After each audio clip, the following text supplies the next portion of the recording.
Kita membahas Israel yang akan mengadakan latihan militer untuk menyerang Iran dan mendiskusikan Turki sebagai senjata rahasia Rusia melawan NATO. Sahabat semua, memahami geopolitik itu sangat penting untuk menempatkan Indonesia sebagai global player, bernegara dan berswasta. Itu bila tidak pas benar pemahamannya akan membuat pejabat negara berbisnis untuk kepentingan kelompoknya saja. Dalam diskusi kali ini kita akan membahas geopolitik lebih luas lagi karena selama 20 tahun terakhir di Indonesia kita kekurangan pemahaman geopolitik kawasan dan geopolitik dunia tentunya. Masyarakat yang diarahkan beritanya di koran dan di media lebih memahami yang populis, yang terkenal, dan lokal hanya di sekitar dalam negeri Indonesia saja. Efek sinetron dan gosip artis, serta media mainstream ambil posisi politik atau dibayar diarahkan pemahaman politiknya membuat kita masyarakat hanya menerima 20% informasi dunia, itu pun ambil sisi berita dari dunia barat, Amerika, dan sekutunya saja. Mengarahkan informasi memang sudah terjadi dalam 20 tahun ini, khususnya beberapa tahun belakangan ini. Ini semua kesengajaan strategi politik penguasa dan hal itu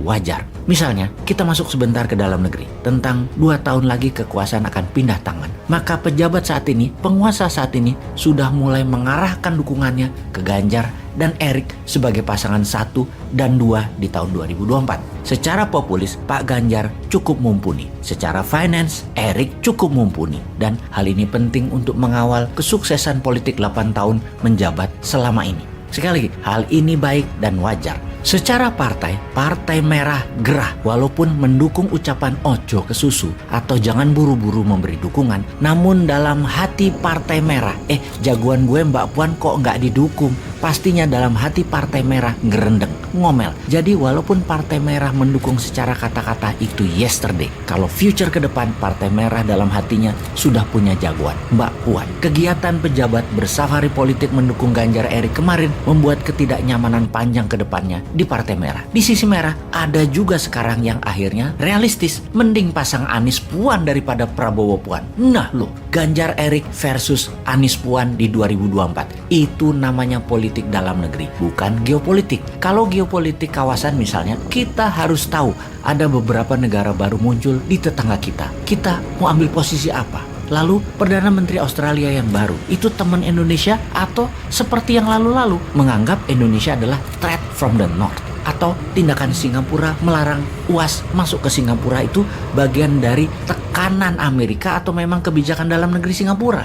Nah, hal seperti ini penting untuk difahami bagi Indonesia sebagai langkah geopolitik kawasan agar tidak dikendalikan negara lain. Memahami geopolitik kawasan dan dunia, semua itu penting di dalam membuat Indonesia kelak menjadi negara superpower di tahun 2045. Atau hanya membuat Indonesia jadi negara pasar untuk membeli produk-produk hasil negara lain. Atau juga hanya jadi negara penyuplai bahan baku mentah seperti selama ini. Indeks manufaktur dan produksi industri hampir dikatakan tidak tumbuh. Hasil tambang, pertanian, dan perikanan kalau tidak diolah sebagai bahan jadi atau bahan setengah jadi, ya tidak ada nilai tambahnya. Jangan mengatakan kita GDP-nya meningkat dan besar kalau penghasil GDP tersebut adalah perusahaan FDI asing dan usaha milik oligar. Jadi bersama channel ini kita memberikan wawasan tambahan, mungkin sedikit namun tujuannya agar sahabat menyadari potensi Indonesia yang belum digarap sempurna karena lemahnya memahami geopolitik luar negeri negara dan bangsa lain. Kita harus paham bagaimana Botswana, Switzerlandnya Afrika bermain di antara konflik dan negaranya tidak punya laut alias landlocked tapi bisa menjadi negara terkaya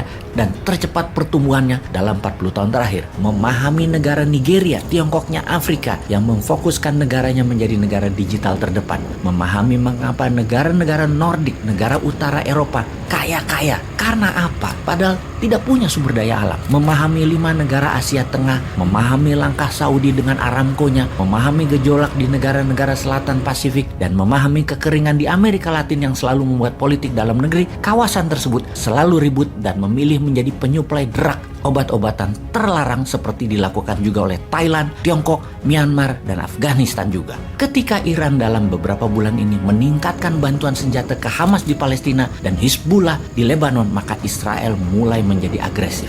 Israel adalah negara kecil dengan wilayah hanya sebesar Pulau Madura, dikelilingi 18 negara musuhnya secara ideologi. Maka untuk terus hidup, Israel menggandeng Amerika dan Inggris selalu di belakang mereka. Jadi tidak heran, di kawasan Timur Tengah tersebut Amerika dan Inggris selalu bercokol dengan dalil kendali atas minyak bumi dan gas alam.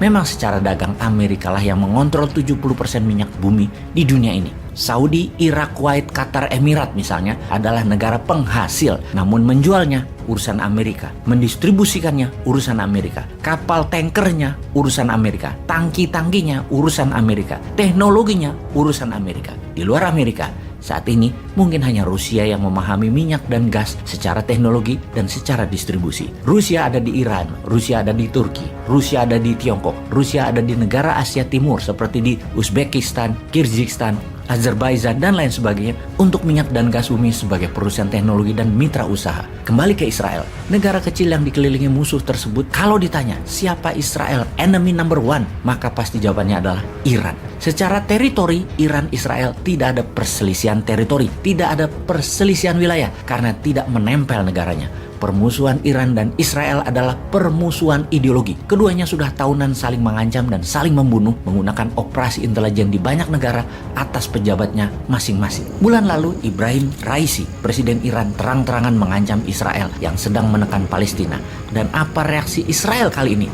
Israel mengadakan latihan perang-perangan di gurun dan menyatakan dengan jelas latihan perang ini untuk menyerang Iran.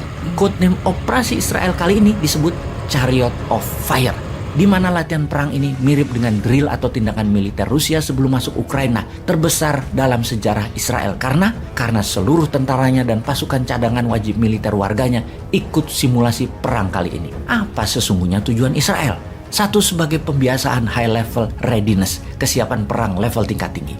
Dua, meningkatkan kapasitas tentara Israel. Dan ketiga, menyiapkan tentara Israel dan warganya untuk multi-front war dan perang jangka panjang jika semua ini terjadi. Israel mengatakan persiapan ini penting dan wajib dilakukan karena ancaman Iran makin meningkat karena memang Iran berencana menyerang Israel di masa Ibrahim Raisi ini serius digarap. Di mana jelas Raisi mengatakan Iran siap menyerang Israel kapan saja Iran mau lakukan. Just one wrong move Israel, Iran serang. Sementara di Yerusalem, sejak 2 bulan ini tegang. Suasana perang warga di bawah ancaman laras senjata Israel. Latihan militer itu akan diselenggarakan 29 Mei 2022 ini, di mana pasukan Amerika dan Inggris, bagian dari latihan perang tersebut, sudah hadirkan kapal induk, jet fighter, pesawat pengisi bahan bakar di udara, dan 3.000 tentara. Bahkan Joint Force Chief Army atau Panglima Tentara Gabungan Amerika mengirim Michael Kurilla akan ikut hadir dalam drill militer latihan perang kali ini. Sahabat, pesan apa yang kalian terima dengan informasi kali ini? Lalu Indonesia harus bagaimana?